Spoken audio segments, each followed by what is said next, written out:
చాలా అక్కడ వరకు చాలా. ఫిలిప్పీ పత్రిక 2వ అధ్యాయం 5వ వచనంలో రాయబడిన ఒక మాట మీద ఈరోజు మనము వాక్యాన్ని ధ్యానం చేయబోతున్నాము. క్రీస్తు యేసునకు కలిగిన ఈ మనస్సు మీరును కలిగి ఉండండి. లెంట్ డేస్లో, ఈ శ్రమల దినాలలో, ఈ 40 రోజుల ఉపవాస ప్రార్థనలలో శుక్రవారమును ఆదివారమును సిలువకు సంబంధించిన, యేసు ప్రభు ప్రేమకు సంబంధించిన, ఆయన సిలువ త్యాగానికి సంబంధించిన విషయాలను మనము ధ్యానం చేస్తూ ఉన్నాము. అందులో భాగముగా ఈ ఆదివారము యేసయ్య మనసు ఎలాంటిదో ఈరోజు మనం నేర్చుకోబోతున్నాం. యేసయ్య మనసు ఎలాంటిదో ఈరోజు మనము దేవుని వాక్యంలో నుండి నేర్చుకోబోతున్నాం. ఫిలిప్పీలకు రాసిన పత్రిక 2వ అధ్యాయం 5వ వచనంలో అపోస్తుడైన పౌలు యేసు ప్రభు యొక్క స్వభావాన్ని, ఆయన గుణమును, ఆయన యొక్క మనస్సును ఈ అధ్యాయంలో మొదటి నుండి 11వ వచనం వరకు ఉన్న ఈ పేరాగ్రాఫ్లో వివరంగా క్లియర్గా యేసయ్య మనసు గురించి ఇక్కడ రాశాడు. యేసు ప్రభువు మనసు ఎలాంటిదో మనం తప్పక తెలుసుకోవాలి. క్రీస్తుకు కలిగిన మనసు మనము కలిగి ఉండడానికి ఆయన మనసు ఎలాంటిదో నేర్చుకోవాలి. అలాంటి మనసు మనము కూడా కలిగి ఉండడానికి ప్రయత్నము చెయ్యాలి. అందు నిమిత్తమే ఈ వాక్య భాగాన్ని ప్రభువు మన మధ్యలోనికి తీసుకొని వచ్చాడు. దేవుని వాక్యం చెప్తుంది ఇక్కడే 2వ అధ్యాయం 2వ వచనంలో ఏక మనస్సు ఉంది. ఏక మనస్సు ఉండాలట. మనస్సు గురించి ఆలోచన చేసినప్పుడు ఏక మనస్సు ఉండాలి. మనిషికి ద్వంద్వ మనసు ఉండకూడదు. 2 ఆలోచనలు, 2 తలంపులు, 2 మనసులు ఉండకూడదు అని వాక్యం చెప్తుంది. ఏక మనస్సు కలిగి ఉండాలి. ఒక్క దాని అందే మనస్సు ఉంచుట. మనం అక్కడే చూస్తాము దేవుని వాక్యంలో ఒక్క దాని అందే మనస్సు కలిగి ఉండడము, వినయమైన మనస్సు కలిగి ఉండాలి అని వాక్యం సెలవిస్తూ ఉంది.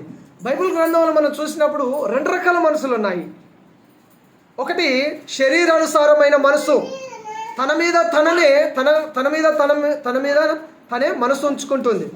రోమపత్రిక 8వ అధ్యాయం 5వ వచనంలో చూస్తే శరీరానుసారమైన మనసు లేదా శరీరానుసారులు శరీర విషయాల మీదనే మనసు పెడతారు, తన మీద తను మనసు ఉంచుకుంటారు. అది మరణం అని వాక్యం చెప్తుంది. శరీరానుసారమైన మనసు అది మరణము. 2వ మనసు ఏంటంటే ఆత్మీయ మనసు. అది ఆత్మానుసారమైన మనసు. ఇది యేసు మీద విశ్వాసం ఉంచే మనసు. ఇది ఆత్మానుసారమైన మనసు ఎలాంటిదంటే యేసయ్య మీద మనసు ఉంచే మనసు. అది 1 కొరింథీ పత్రిక 15వ అధ్యాయం 1 నుంచి 4 వచనాలలో మనం గమనించినప్పుడు ఆత్మానుసారమైన మనసు క్రీస్తును కేంద్ర బిందువుగా చేసుకొని ఉంటుంది. యేసునందు విశ్వాసం ఉంచుతుంది. అది జీవము. కాబట్టి మనం ఆత్మానుసారమైన మనసు కలిగి ఉండాలని వాక్యం సెలవిస్తుంది. క్రీస్తు యేసు కలిగిన ఆ గొప్ప మనసు, ఆ మంచి మనసు మనము కలిగి ఉండాలి. మరి యేసయ్య మనసు ఎలాంటిది? యేసు ప్రభు మనసు ఎలాంటిదంటే 5 విషయాలు ఉన్నాయి. 5 ఆయన గుణాలను మేము ముందు ఉంచాలని ఇష్టపడుతున్నాను. 5 వేల మీద లెక్క పెట్టి చెప్తాను, తప్పక గుర్తు పెట్టుకోండి. ఆ మనసు మనము కలిగి ఉండడానికి, ఆ మనసు మీరు కలిగి ఉండడానికి తప్పక ప్రయత్నాన్ని చేయాలి, మనము నేర్చుకోవాలి. మొదటిది ప్రేమించే మనసు. యేసయ్య మనసు ఎలాంటిది? ప్రేమించే మనసు. యేసు ప్రభు మనల్ని ప్రేమిస్తున్నాడు. యేసయ్య మిమ్మల్ని ప్రేమిస్తున్నాడు. యేసయ్య ఈ లోకాన్ని ప్రేమిస్తున్నాడు. ఆయన ప్రేమిస్తున్నాడని చెప్పి ఊరికనే ఉండలేదు. తన ప్రాణాన్ని మన కొరకు సిలువలో బలిగా అర్పించాడు. ఆయన ప్రాణాన్ని ఇచ్చుట ద్వారా తన ప్రేమను మన ఎడలో వ్యక్తపరిచాడు. రోమపత్రిక 5వ అధ్యాయం 8వ వచనంలో మన దేవుని వాక్యం చూసినప్పుడు దేవుడు తన ప్రేమను మన ఎడలో వెల్లడిపరుచుతున్నాడు. ఎట్లనగా మనం ఇంకా బలహీనులుగా ఉండగానే క్రీస్తు భక్తిహీనుల కొరకు చనిపోయాడు.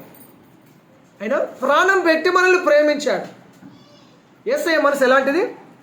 ప్రేమించే మనసు. ఈ లోకంలో ప్రాణాలు తీసే ఈ లోకంలో నిన్ను ప్రేమించి తన ప్రాణం పెట్టాడు యేసయ్య. ప్రాణాలు తీసే ఈ లోకంలో నీ కొరకు ప్రాణం పెట్టినవాడు యేసయ్య. నీకు బదులుగా ప్రాణం పెట్టేవారు ఈ లోకంలో ఎవరు లేరు. అవసరమైతే ప్రాణాలు తీసేవారు ఉన్నారు. లోకంలో ప్రాణాలు తీసేవారు ఉన్నారు, కానీ ప్రాణం పోసేవారు, ప్రాణం నిలబెట్టేవారు, నీకు బదులుగా ప్రాణం పెట్టేవారు ఈ లోకంలో ఎవరు లేరు. నువ్వు ఎంత ప్రియమైన వారన్నా కావచ్చు, ప్రాణం విషయానికి వచ్చే వారికి అందరు కూడా చిన్నగా జారుకుంటారు, చిన్నగా తప్పుకుంటారు. నీ చావు నువ్వు చావు అని అలా వదిలేసి వెళ్ళిపోతారు. కానీ యేసు ప్రభు అలా వదిలేయలేదు. ప్రాణాలు తీసే ఈ లోకంలో నిన్ను ప్రేమించి నీ కొరకు తన ప్రాణాన్ని దారపోసాడు. నీ కొరకు యేసయ్య తన ప్రాణం పెట్టాడు. ఏమీ ఆశించకుండా ఆయన మన కొరకు తన ప్రాణం పెట్టాడు. మరి మనము యేసయ్యను ప్రేమిస్తున్నామా? ఆయన మనల్ని ప్రేమించి మన కొరకు ప్రాణం అర్పిస్తే మనం యేసయ్యను ప్రేమిస్తున్నామా? యేసయ్యను ప్రేమించి ఆయనను గణపరిచే వారం ఉన్నామా? నెక్స్ట్ రెండవది, నిన్ను ప్రేమించుకున్నట్టుగా నీ పొరుగు వారిని ప్రేమిస్తున్నావా? యేసయ్యను ప్రేమిస్తున్నావా? నిన్ను ప్రేమించుకున్నట్టుగానే నీ పొరుగు వారిని ప్రేమిస్తున్నావా అనే ఈ రెండు ప్రశ్నలు నీ ముందుంచబడినప్పుడు ఈ ప్రశ్నలకు సమాధానం నీ దగ్గర ఉండాలి. ఎస్, నేను దేవుని ప్రేమిస్తున్నాను అని చెప్పగలగాలి. నాకంటే ఎక్కువగా నా యేసయ్యను ప్రేమిస్తున్నా, నా కుటుంబం కంటే ఎక్కువగా నేను నా యేసయ్యను ప్రేమిస్తున్నాను, నా పని కంటే, నా జాబ్ కంటే, నా జీతం కంటే, నా డబ్బు కంటే, నా ఆస్తి కంటే నేను నా యేసయ్యని ఎక్కువగా ప్రేమిస్తున్నానని చెప్పగలగాలి. ఆ నిశ్చయిత ఉన్నదా మనకు? నిన్ను ప్రేమించుకున్నట్టుగానే నీ పొరుగు వారిని ప్రేమిస్తున్నావా? ఎవడు ఎలా పోతే నాకెందుకులే అనే మనస్తత్వం కలిగి ఉన్నావా? ఆ మంచి సమరయుని ఆ సంఘటనలో మనం చూస్తాం. అందరూ దారి తప్పుకొని వెళ్ళిపోయారు, కానీ ఆ మంచి సమరయుడు వచ్చి ఆ కొర ప్రాణంతో ఉన్నవాని ప్రాణాలు కాపాడాడు. తన మీద ఇన్వెస్ట్ చేశాడు, తన గాయం కట్టాడు, తనకు కావలసిన ధనాన్ని ఇచ్చాడు, హాస్పిటాలిటీని ఇచ్చాడు, ఒక ప్రాణాన్ని కాపాడాడు. యేసు ప్రభు మంచి సమరయుడు. యేసు ప్రభు తప్పుకొని పక్క నుంచి వెళ్ళేవాడు కాదు. ఆ మంచి సమరయుడు లాగా మనము మన పొరుగు వారిని ప్రేమిస్తున్నామా? దేవుని వాక్యం చెప్తుంది, కొత్త నిబంధనకు వచ్చే వరకు 2 ప్రేమాజ్ఞలు వచ్చాయి. పాత నిబంధనలో 10 ఆజ్ఞలను కుదించి యేసు ప్రభు క్రొత్త నిబంధనలో 2 ప్రేమాజ్ఞలు ఇచ్చాడు. మొదటి ఆజ్ఞ, నీ దేవుడైన యెహోవాను పూర్ణ హృదయముతోను, పూర్ణ ఆత్మతోను, పూర్ణ వివేకంతోను, పూర్ణ శక్తితోను ప్రేమించాలి. రెండవది, నిన్ను వలె నీ పొరుగు వారిని ప్రేమించాలి. పొరుగు వారిని ప్రేమిస్తున్నావా? పొరుగు వారిని చూస్తే ద్వేషిస్తున్నావా? ఈ లోకంలో ద్వేషం ఉన్నది, మనుషుల దగ్గర ద్వేషం ఉన్నది, కానీ నువ్వు క్రైస్తవుడవు, క్రైస్తవురాలవు. మనలో ద్వేషము ఉండాలా ఉండకూడదా? మనలో ద్వేషం ఉండాలా ఉండకూడదా? ఉండకూడదు. ద్వేషం ఎంత మాత్రం మనలో ఉండకూడదు. ప్రేమ కలిగి ఉండాలి. యేసయ్య కూడా అలాగే అనుకుని ఉంటే మనకు రక్షణ వచ్చేది కాదు. యేసయ్య కూడా అలాగే అనుకుని ఉంటే మనకు రక్షణ వచ్చేది కాదు. యేసయ్య మనల్ని ప్రేమించి తన ప్రాణము పెట్టాడు. యేసయ్య మనసు ప్రేమించే మనసు. అట్లాంటి మనసు నీవు నేను మనం కలిగి ఉండాలి. ప్రేమించే మనసు మనము కలిగి ఉండాలి. ప్రేమించే మనసును దేవుడు మనకిచ్చును గాక. ఆమేన్, హల్లెలూయా. నెక్స్ట్ రెండవది, యేసయ్య మనసు క్షమించే మనసు. యేసయ్య మనసు ఎలాంటిది? క్షమించే మనసు. యేసయ్య నిన్ను క్షమించాడంటే నీ శిక్షను తాను భరించాడని అర్థం. యేసయ్య నిన్ను క్షమించాడు అంటే నీకు పడవలసిన శిక్ష, నీకు పడవలసిన దెబ్బలు, నీకు పడవలసిన అవమానము, నీ మీద పడవలసిన ఆ ఉమ్మి, నీకు పడవలసిన ఆ శిక్ష, ఆ సిలువ, నీ తలకు పెట్టవలసిన ముళ్ళ కిరీటం, నీ పక్కలో బల్లెం పోటు, నీ కాళ్ళలో చేతులలో ఆ మేకులు దిగొట్టే ఆ హింస ఆయన భరించాడు. ఆయన నిన్ను క్షమించడం ద్వారా నీకు రావలసిన శాప పాప శిక్షలన్నీ ఆయనకు బదిలీ అయ్యాయి, ఆయనకు ట్రాన్స్ఫర్ అయ్యాయి, ఆయన మీదకి వెళ్ళిపోయాయి. యేసయ్య నిన్ను క్షమించాడంటే నీ శిక్షను తాను భరించాడని అర్థం. నీకు బదులుగా యేసయ్య తన ప్రాణం పెట్టడమే క్షమించడం. అంత గొప్ప మనసు యేసయ్యకు ఉన్నది. మరి మనం క్షమిస్తున్నామా? యేసయ్య మనసు క్షమించే మనసు. మరి ఆ మనసు మనం కలిగి ఉండాలి. క్రీస్తు యేసు కలిగిన ఈ మనసు మీరు కలిగి ఉండండి అని అన్నప్పుడు అలాంటి మనసు మన దగ్గర ఉందా? క్షమిస్తున్నామా? మనం క్షమిస్తున్నామా? ఇంకా పగ అలాగే పెట్టుకొని ఉన్నామా? చిన్న విషయము పెద్ద విషయము అని తేడా తారతమ్యం లేకుండా ప్రతి విషయంలో మనం క్షమించాలి. మనము క్షమించాలి. మనం క్షమించే వారం ఉండాలి. యేసయ్య మనసు ఎలాంటిది? చెప్పండి, యేసయ్య మనసు ఎలాంటిది? మరి మన మనసు ఎలా ఉండాలి? ఆయన లాంటి మనసు మనకు కావాలి అంటే మనం కూడా క్షమించే వారము ఉండాలి. మనం ఇంకా క్షమించలేని వారము ఉంటున్నాము. ఆ క్షమించే మనసు ప్రభు మనకు దయచేయను గాక. ఆమేన్. హల్లెలూయా. నెక్స్ట్ మూడవది యేసయ్య మనసు ఎలాంటిదంటే తగ్గింపు గల మనసు. యేసయ్య మనసు ఎలాంటిది? దీన మనసు అయినది. తగ్గింపు మనసు లేదా దీన మనసు. దీన మనసు. యేసయ్య చెప్పాడు, తనను తాను తగ్గించుకునేవాడు పూర్తి చేయాలి. తనను తాను తగ్గించుకునేవాడు హెచ్చించబడతాడు. తనను తాను హెచ్చించుకునేవాడు ఏది కావాలి మరి? ఏది కావాలి మీకు? తగ్గింపు కావాలా? హెచ్చింపు కావాలా? మనల్ని మనము తగ్గించుకోగలగాలి, దేవుని చేత హెచ్చించబడతాం. మనకు మనమే హెచ్చించుకుంటే దేవుడు తగ్గిస్తే ఇక పైకి వెళ్ళలేం, పైకి ఎదగలేం. తనను తాను తగ్గించుకొని వాడు హెచ్చించబడు. మత్తయి సువార్త 23:12 యేసయ్య చెప్పాడు స్పష్టంగా, తనను తాను తగ్గించుకొని వాడు హెచ్చించబడతాడు. యాకోబు పత్రిక 4:6 దేవుడు అహంకారులను ఎదిరించి దీనులకి కృపనిస్తాడట. తగ్గింపు మనసు గల వారికి, దీన మనసులకు ఆయన కృపనిస్తాడట. అహంకారులను ఎదిరించి దీనులకు కృపను ఇస్తాడు. యేసయ్య మనసు ఎలాంటిదంటే తగ్గింపు గల మనసు. యేసయ్య మనసు దీనత్వం గల మనసు. ఒక ఉదాహరణ, ఒక బెస్ట్ ఎగ్జాంపుల్ బైబిల్లో ఉంది. బయట నుండి ఈ స్టోరీలు నేను తక్కువ చెప్తాను, మీకు తెలుసు. బైబిల్లో నుండి తీసుకొని చెప్తాను. యేసు ప్రభు 12 మంది శిష్యులను కూర్చోబెట్టి ఒక దాసుని వలె టవాల్ తీసి నడుము కట్టుకొని శిష్యుల పాదాలు కడగడం ప్రారంభించాడు. ప్రతి వారి పాదములను కడుగుతూ వెళ్ళాడు. ఆ కాలంలో యేసు ప్రభు ఈ పని చేసిన ఆ కాలంలో ఈ పని ఎవరు చేసేవారంటే కట్టు బానిస. వారి దగ్గర పని చేసే ఒక బానిస ఈ పని చేయాలి, యజమానులకు ఆ పని చేయాలి. యేసు ప్రభు ఎంతవరకు తగ్గించుకున్నాడు చూడండి. ఈ పని ఎందుకు చేశాడు అని అంటే, అంతకు ముందే శిష్యులలో ఒక డిస్కషన్ స్టార్ట్ అయ్యాయి. నేను గొప్ప, నేను గొప్ప, నేను గొప్ప, నేను పెద్ద, నేను పెద్ద, నేను పెద్ద, నేను సీనియర్, నేను సీనియర్, చెప్పండి నేను సీనియర్ను. ఈ డిస్కషన్ స్టార్ట్ అయింది 12 మందిలో. సీనియరు, నేను అందరికంటే ముందున్నాను, అందరికంటే పెద్దవాడిని. ఇలాంటి డిస్కషన్ స్టార్ట్ అయినప్పుడు యేసు ప్రభు వారికి మాదిరి చూపడానికి అందరి పాదములను కడిగాడు. ఎవరైతే తనను తాను తగ్గించుకుంటాడో వాడే గొప్ప అని చెప్పాడు యేసయ్య. ఎవరైతే సర్వెంట్గా ఉంటారో, ఎవరైతే పరిచారకుడిగా ఉంటారో వాళ్ళే గొప్ప అని యేసయ్య చెప్పాడు. తనను తాను తగ్గించుకున్న వాడే గొప్ప స్థితిలోనికి వెళ్తాడని యేసయ్య చెప్పడానికి ఈ మాదిరిని చూపించాడు, చేసి చూపించాడు. ఆయన మాటలతో చెప్తే వారికి అర్థమయ్యేది కాదేమో, ఆయన చేసి చూపించాడు. యేసయ్య శిష్యుల పాదాలు కడుగుట ద్వారా తన తగ్గింపును, తన దీన మనసును చూపించాడు. యేసయ్య మనసు ఎలాంటిది? తగ్గింపు మనసు, దీన మనసు. యేసయ్య మనసు తగ్గింపు మనసు, ఆయన మనసు దీన మనసు. దేవుని రాజ్యంలో గొప్పవారంగా ఉండాలంటే దీనత్వము, తగ్గింపు జీవితం కలిగి ఉండాలి. దేవుని రాజ్యంలో గొప్పగా ఉండాలి అంటే ఇక్కడ మనకి ఏముండాలి? తగ్గింపు,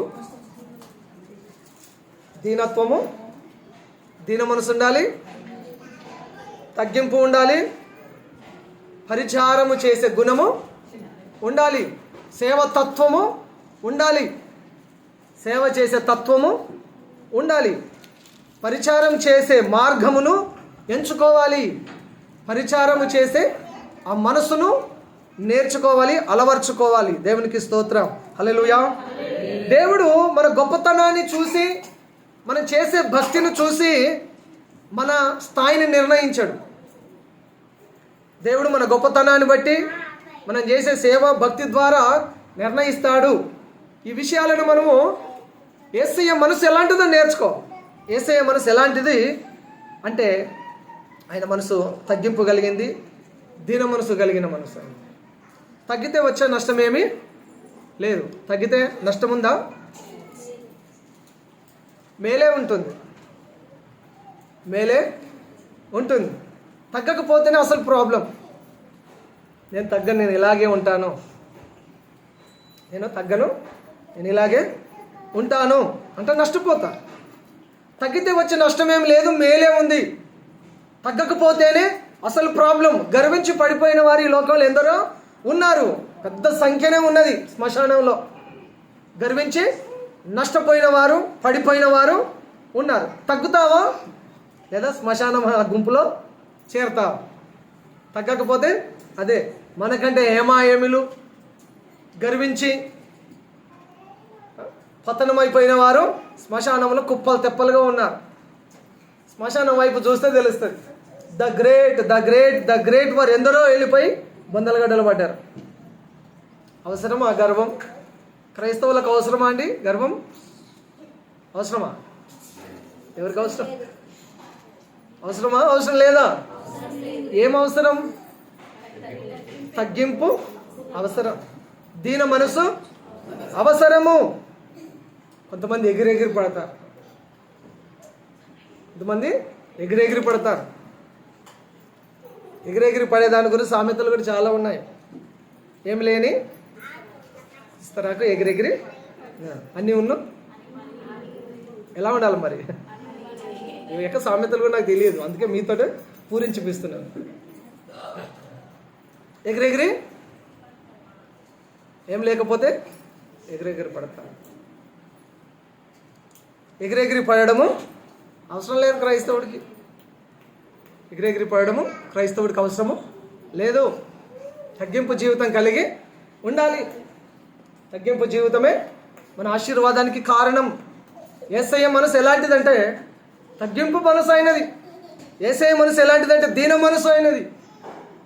క్రీస్తు యేసు కలిగిన ఈ మనసు మీరు కలిగి ఉండండి అంటే మనలో కూడా తగ్గింపు రావాలి, మనలో కూడా దీనత్వం రావాలి, మనలో కూడా దీన మనసు రావాలి. మత్తయి సువార్త 11వ అధ్యాయం 29వ వచనంలో యేసయ్య చెప్పాడు, నేను సాత్వికుడను, నేను దీన మనసు గలవాడను, కనుక నా యొద్ద వచ్చి నా కాడి మీ మీద ఎత్తుకొని నా యొద్ద నేర్చుకోండి అని యేసయ్య చెప్తున్నాడు. 11:29 నేర్చుకోండి నా దగ్గర. ఆయన దీన మనసును మనం నేర్చుకోవాలి, ఆయన తగ్గింపు జీవితాన్ని మనము నేర్చుకోవాలి.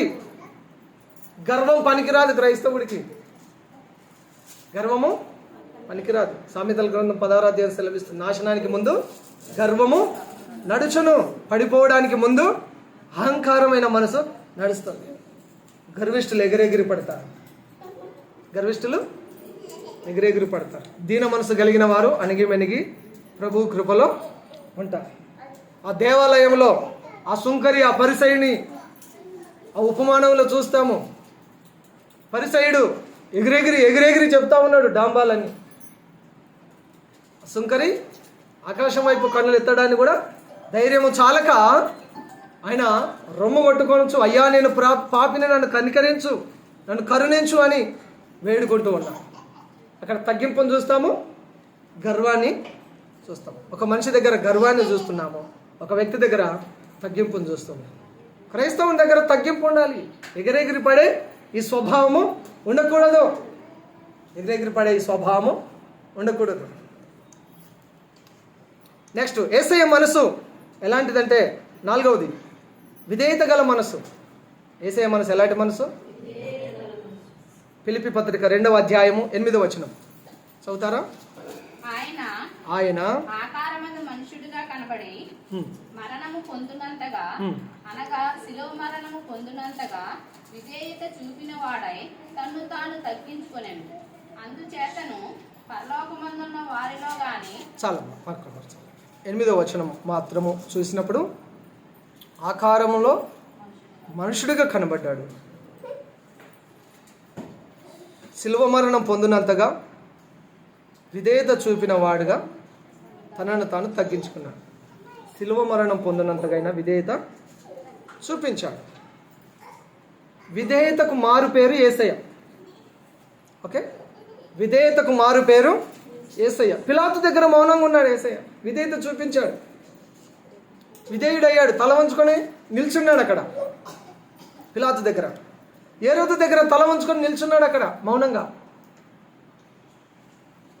తర్వాత కొరడాలతో శిక్ష వేసినప్పుడు ఆ కొరడాలతో విచిత్రంగా, కర్కశంగా ఆయన హింసిస్తున్నప్పుడు ఆయన మౌనంగా ఉన్నాడు.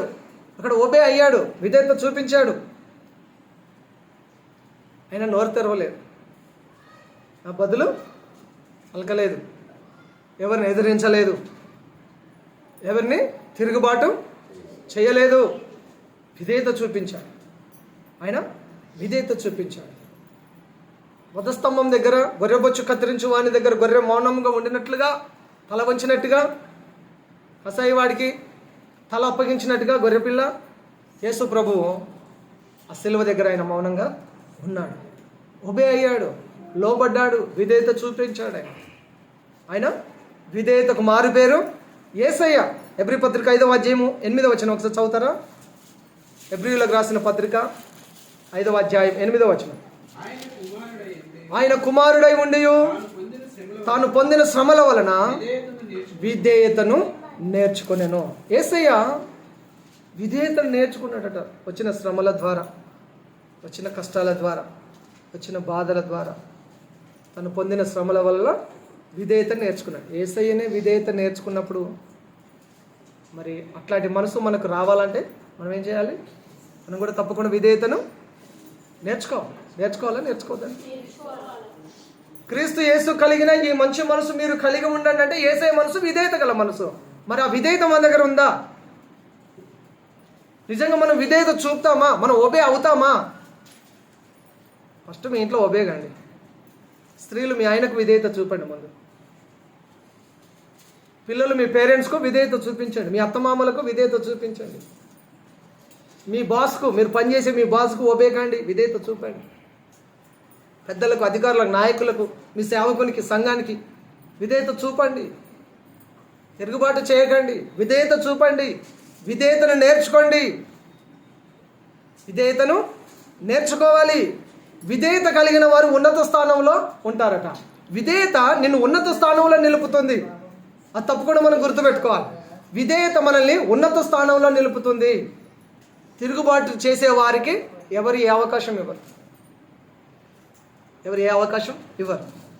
విధేయత ఉన్నత స్థానంలో నిలుపుతుంది.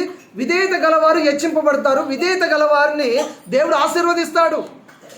విధేయత ద్వారా ఇన్ని దీవెనలు ఉన్నాయి, ఇన్ని మేలులు ఉన్నాయి. మరి మన దగ్గర విధేయత ఉందా? విధేయత కలిగి ఉండాలి. యేసయ్య విధేయత నేర్చుకున్నప్పుడు మరి మనము ఎక్కువగా విధేయతను నేర్చుకోవాలి. లోబడే ఆ తత్వాన్ని, విధేయత చూపించే ఆ మనసును ప్రభువు మనకు దయచేయును గాక. ఆమేన్. హల్లెలూయా. ఎన్నేయండి. క్రీస్తు యేసు కలిగిన ఈ మనసు మనకు మీరు కూడా కలిగి ఉండండి. యేసయ్య లాంటి మనసు మనం పొందాలంటే అసలు యేసయ్య మనసు ఎలాంటిదో వింటున్నాం. ఒకటి, ఆయన మనసు ప్రేమించే మనసు. రెండవది, ఆయన మనసు క్షమించే మనసు. మూడవది, ఆయన మనసు తగ్గింపు మనసు లేదా దీన మనసు. నాలుగవది, ఆయన మనసు విధేయత కలిగిన మనసు. ఐదవది, ఆయన మనసు ఇచ్చే మనసు, ప్రాణం ఇచ్చే మనసు. ఆయన మనసు ఎలాంటిది? ప్రాణం ఇచ్చే మనసు. చదువుతారా? రోమీయులకు రాసిన పత్రిక 8:32 వచనం. రోమా 8:32. ఒక అద్భుతమైన వాక్యం అక్కడ మనం చూస్తాము. తన సొంత కుమారుని అనుగ్రహించుటకు వెనుక తీయక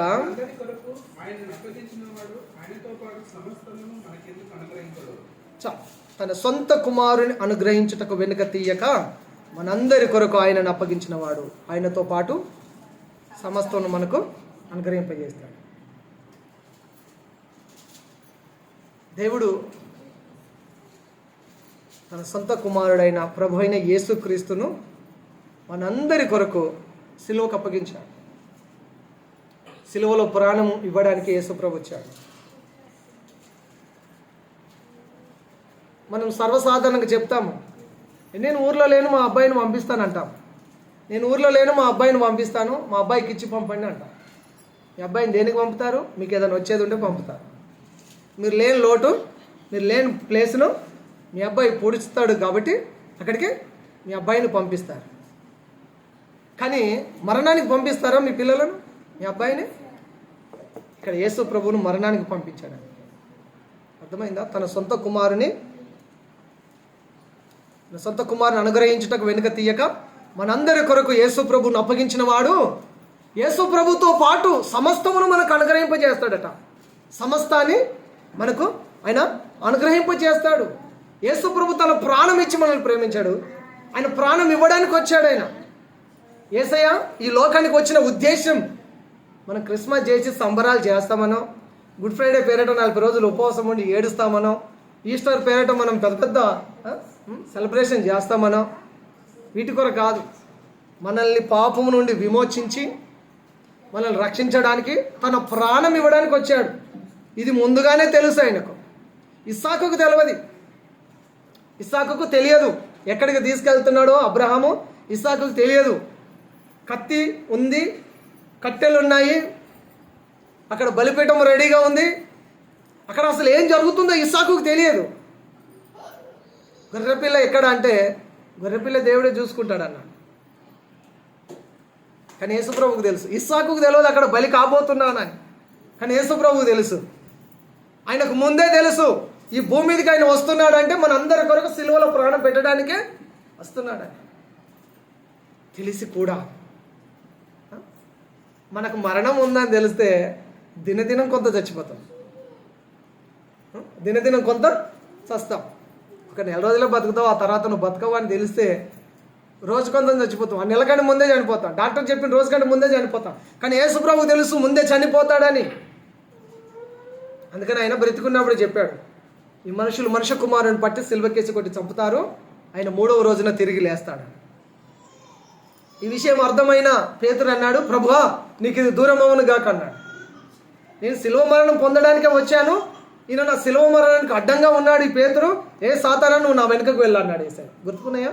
ఈ మాటలు గుర్తుకున్నాయా? యేసుప్రభు ఎందుకు వచ్చాడు? ప్రాణం ఇవ్వడానికి వచ్చాడు. ప్రాణం ఇవ్వడానికి వచ్చాడు. యేసయ్య మనసు ఏంటంటే ఇచ్చే మనసు. ఈ మనసు మరి మనకు కూడా కావాలి కదా, కావాలా వద్దా? క్రీస్తు యేసు కలిగిన ఈ మనసు మీరు కలిగి ఉండండి అన్నప్పుడు ఆయన మనసు 5వది ఏంటంటే ఇచ్చే మనసు. ఈ ఇచ్చే మనసు మనకు కూడా ఉండాలి. బైబిల్ గ్రంథంలో మనం చూసినప్పుడు జక్కయ్య ధనవంతుడు. జక్కయ్య ఎవరు? ధనవంతుడు. యేసు ప్రభును తన ఇంటిలో చేర్చుకున్నప్పుడు జక్కయ్య పలికిన మాట ఏంటంటే, నేను అన్యాయంగా ఎవరి దగ్గర అయితే డబ్బు తీసుకున్నానో వారికి 4 అంతలు చెల్లిస్తానన్నాడు. నా ఆస్తిలో సగం బీదలకు ఇస్తానన్నాడు. యేసు ప్రభు మనసు ఇచ్చే మనసే. ఇక్కడ జక్కయ్య కూడా ఇచ్చే మనసు కలిగి ఉన్నాడు. ఆస్తిలో సగం బీదలకు ఇస్తానన్నాడండి. ఎంత చారిటీ ఆయనకు, ఎంత గొప్ప మనసు. ఎవరి దగ్గర నేను అన్యాయంగా తీసుకున్నానో, ఆయన జాబ్ ఏంటంటే ట్యాక్స్ కలెక్టర్, పన్ను వసూలు చేసేవాడు. గవర్నమెంట్లో అన్యాయంగా 1 రూపాయి అయితే 4 రూపాయలు వసూలు చేసేవాడు.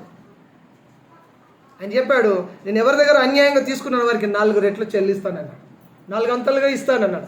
కరెక్ట్ చేసుకుంటున్నాడు ఆయన, తన తప్పులను కరెక్ట్ చేసుకుంటున్నాడు. ఇచ్చే మనసు కలిగి ఉన్నాడు. బైబిల్లో మరొక వ్యక్తి ఉన్నాడు, అరితమ్మ యోసేపు ఉన్నాడు. యేసుప్రభు చనిపోయిన తర్వాత యేసుప్రభును ఒక సమాధిలో పెట్టారు కదా, ఆ సమాధి ఈ అరితమ్మ యోసేపుదే. అంత పెద్ద సమాధిని ఆయన తొలిపించుకోగలిగాడు అంటే ఆయన గొప్ప ధనవంతుడు. యేసు ప్రభు సమాధి చేయడానికి తన సమాధిని ఇచ్చాడండి. ఎంత గొప్ప మనసు ఆయనది, ఇచ్చే మనసు. తర్వాత బర్నబా ఉన్నాడు అపోస్తల కార్యంలో. తన ఆస్తిని, తనకు ఒక ఐలాండ్ ఉండేది, దీవి. ఐలాండ్ అంతా ఎన్ని కోట్లు వస్తాయండి? మొత్తం అమ్మేశాడు. సేవ చేయండి సార్ అన్నాడు. అపోస్తలుల పాదాల దగ్గర పెట్టేశాడు, మూటలు తీసుకొచ్చేసి సేవ చేయండి సార్. బర్నబాస్ తన ఆస్తులు, పొలాలు, ఇల్లు కాకుండా ఐలాండ్ దీవి మొత్తం అమ్మేశాడు. మొత్తం అమ్మేసి అపోస్తలుల పాదాల దగ్గర పెట్టాడు. ఇచ్చే మనసు, ఎంత గొప్ప మనసు. సమస్తం వదిలేసేసి పరిచర్యకి వెళ్ళిపోయాడు. ఎప్పుడైనా స్టేజ్ మీద కనబడలేదు, ఎక్కువ శాతం స్టేజ్ వెనకాల ఉండి సేవను నడిపించాడు. అపోస్తులైన పౌలు గారిని కూడా బలపరిచింది, అపోస్తులను కలిపింది, సేవకు పంపింది బర్నబానే. ఎంత గొప్ప మనసు ఆయన మనసు. ఇట్లాంటి మనసు నేటి సంఘాలలో, నేటి క్రైస్తవులలో రావాలి, మనలో రావాలి. బర్నబా లాంటి మనసు, అరితమ్మ యోసేపు లాంటి మనసు, జక్కయ్య లాంటి మనసు, ఆ ఇచ్చే మనసు మనలో కావాలి, మనలో రావాలి. అపోస్తులు తమ చరస్థిరాస్తులను మొత్తం అమ్మి పరిచర్యకు అప్పగించేశారు. దేవుని వాక్యం చెప్తుంది యేసయ్య మనసు ఎలాంటిది. మళ్ళొకసారి చదువుతారా? రోమా 8:32. యేసయ్య మనసు ఎలాంటిది ఒకసారి చదువుదామా? తన సొంత కుమారుని అనుగ్రహించుటకు వెనుతీయక